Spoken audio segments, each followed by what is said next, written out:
Greetings, Kindred. I am Voivode Maquette, and welcome back to Our World of Darkness, and Level by Level, where we go through all of the disciplines and powers of the 5th edition World of Darkness series, level by level. We're currently working on Thin-Blood Alchemy, and I would also like to point out that today we are moving on to level 4. There are, in fact, other levels of Thin-Blood Alchemy of lower standing. And the reason why we're moving on to level 4 is because we're doing everything within the core book right now.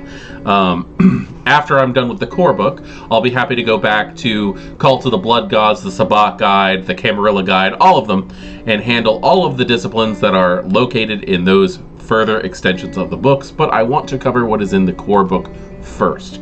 So, with that being stated, the first thing I want to do is give you the updates on how level 4 Thin-Blood Alchemy actually works.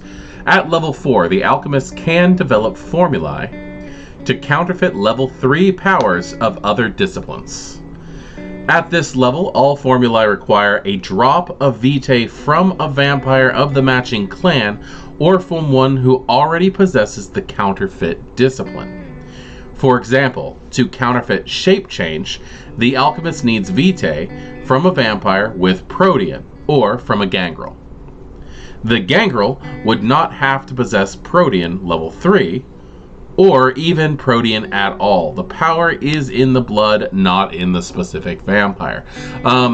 Before I continue on with this, I do want to point out that I believe that with this example, Ministry and Tzimisce would also be applicable, but let's see if you can try to get blood out of them without screwing over your entire unlife.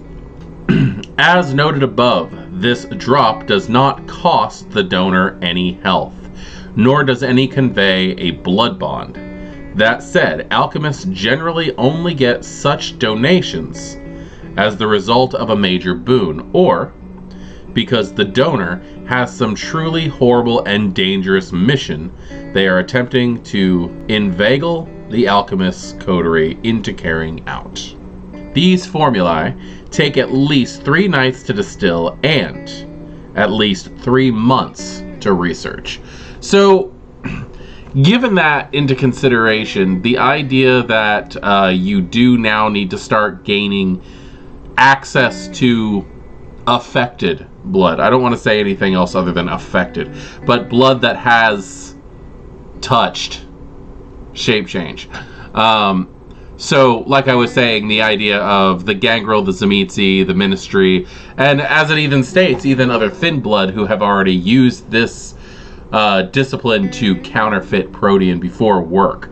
I really do enjoy that. I think that is a neat. I think that's a neat thing that once you do it, you can always make more off of somebody else who has already done this. So that's a pretty cool additive. Now, what we are going to be covering today is called Airborne Momentum.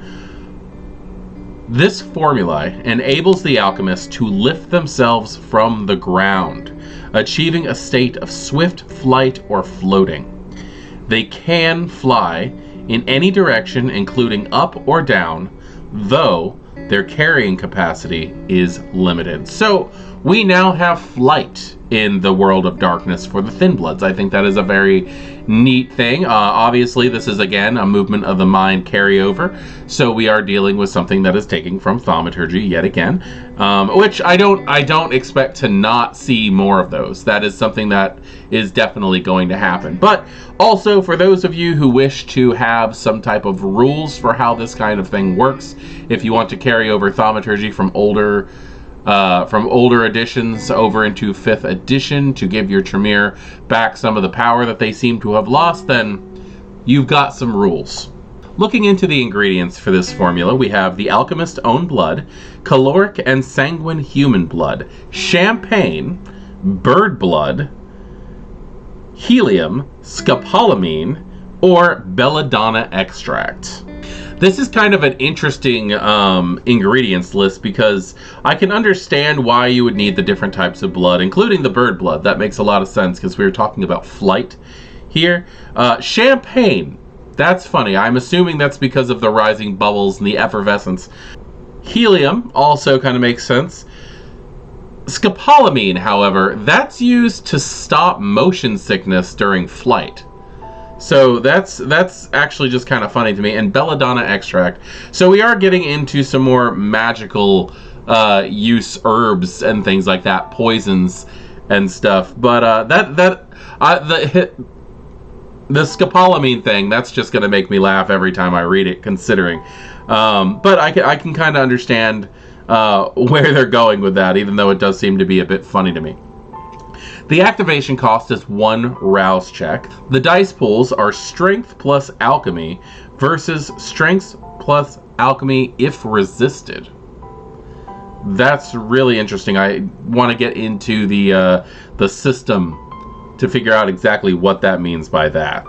The system states, the potion enables the alchemist, and only them, to fly or hover at approximately a running speed. The flyer can carry a human-sized mass, though their speed drops to walking speed. Grappling or carrying aloft an unwilling subject or pulling the flyer to the ground both require a contest of strength plus alchemy, and the other's strength plus athletics. Duration 1 scene. Okay, so when you're looking at the opposed challenges, what you're talking about is if somebody's trying to actually yank you down. So that does make a lot of sense. I was wondering why it said if resisted when we're talking about a type of formula that only works on the caster, who's going to be resisting flying themselves. Kind of brings to mind that scene in Lost Boys when Michael's against the ceiling trying to pull himself back in through the window. So Airborne Momentum is a relatively straightforward power. Vampires gaining the ability for flight does seem to be something that is going to come up in most folklores and most stories. The idea of the vampires' flight affecting the regular movement and stuff like that was actually a conversation I was having with a community member yesterday, with the idea of like all those stories, like an Interview with a Vampire, when you get to see the vampires dancing up the walls of the ceilings and stuff like that. Things like that do seem to add a little bit of story, but you can also tell that's not 100% usual. Santiago was the only vampire we actually saw doing that in Interview with the Vampire. Now, personally, as somebody who's watched that movie a lot, because I love the beauty in the representation of the vampires, even though they are definitely monstrous creatures. I always saw Santiago as a Ravno when I saw that, so maybe that was just perception changing on his part. I don't know. That was just that's just something interesting to bring up. But Airborne Momentum is definitely a power that seems to be something that's going to pop up regardless of your vampire storyline. Eventually, in all stories, vampires are going to gain some type of flight. And I believe that this is going to be the V5 equivalent of that, at least for the time being. So I don't believe there's much else to say on this one. This is a rather short video. But has anybody used Airborne Momentum? And for what purposes? Are you using it to escape? Are you using it to attack? This is something that's a lot of fun. But also, I gotta say that originally, when we were getting over Far Reach, I was thinking that might actually be something that you would be able to do, especially with the fact that with Far Reach you can lift something up that's about 100 kilograms. So I guess this is going to give you a little bit more freedom when it comes to the idea of flight. Storytellers out there, I do have a question for you.